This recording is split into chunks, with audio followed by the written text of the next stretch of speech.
Part B है इसका, part B. तो यहां तक अगर आपके क्वेश्चन ठीक होंगे तो ठीक है। तो क्वेश्चन नंबर 27 है अब, है ना। तो देखिए ये पार्ट बी है क्वेश्चन नंबर 27। तो यहाँ लिखा गया है कौन सा ऑब्जेक्ट इसका नहीं है ना। तो इसका ये जो है ऑब्जेक्ट नहीं है मेरे हिसाब से सी इसका जो है राइट ऑप्शन है ना। आपके हिसाब से क्या होगा आप देख लीजिए, पर मेरे हिसाब से सी है। उसके बाद ये फिलहाल जो है मैक्सिमम स्टूडेंट ने नहीं किया होगा, इसका जो है यही आंसर बी वाला इसका पार्ट किया होगा। इसका क्विक रेशो है, एसिड रेशो, क्विक रेशो के नाम से जानी जाती है ना। ओके। उसके बाद जो 28 का आंसर है वो है repayment of long term loan. मैं आपको बताता हूँ इसके पीछे का कारण क्या है। 28 का आंसर सी क्यों है। देखिए रेशो जो है 2:1, ये किसकी रेशो है, ये करंट रेशो, करंट एसेट और करंट लायबिलिटी की रेशो है, ठीक है।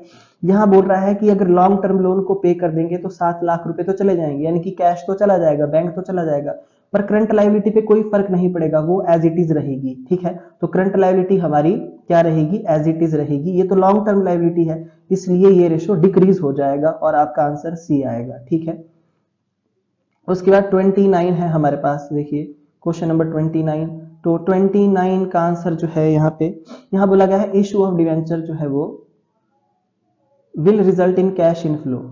हाँ होता है। देखिए अगर हमने डिवेंचर इशू किए हैं, ऐसा लिखा गया है, आगे कुछ नहीं लिखा गया है, तो हम ऐसा बोल सकते हैं कि इससे कैश इनफ्लो होगा, ओके। पर issue of debenture to the vendor of purchase machinery will result in cash, sorry हमने जो है परचेज की है मशीनरी और डिवेंचर इशू की है वेंडर को, तो ये आउटफ्लो ऑफ कैश है। नो, ये आउटफ्लो ऑफ कैश नहीं है, ठीक है। तो हमारी फर्स्ट स्टेटमेंट तो करेक्ट है, पर सेकंड इनकरेक्ट है, तो सी इसका आंसर है, ठीक है। मेरे हिसाब से सी इसका आंसर है। और जो इसका आंसर है परचेज ऑफ मार्केटेबल सिक्योरिटीज का, इसका कोई इफेक्ट नहीं होता कैश फ्लो स्टेटमेंट में, ये मैंने आपको पहले बताया था, ठीक है। नेक्स्ट है क्वेश्चन नंबर 30।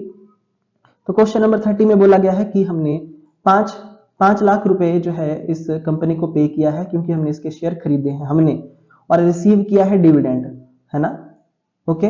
तो स्टूडेंट्स हमारे लिए ये क्या है, आउटफ्लो है, और ये फाइनेंसिंग एक्टिविटी है, ये आउटफ्लो है। इसका आंसर जो है 30 का जो है वो ए है, ओके। ये भी हो गया। उसके नेक्स्ट देखिए क्वेश्चन नंबर 31।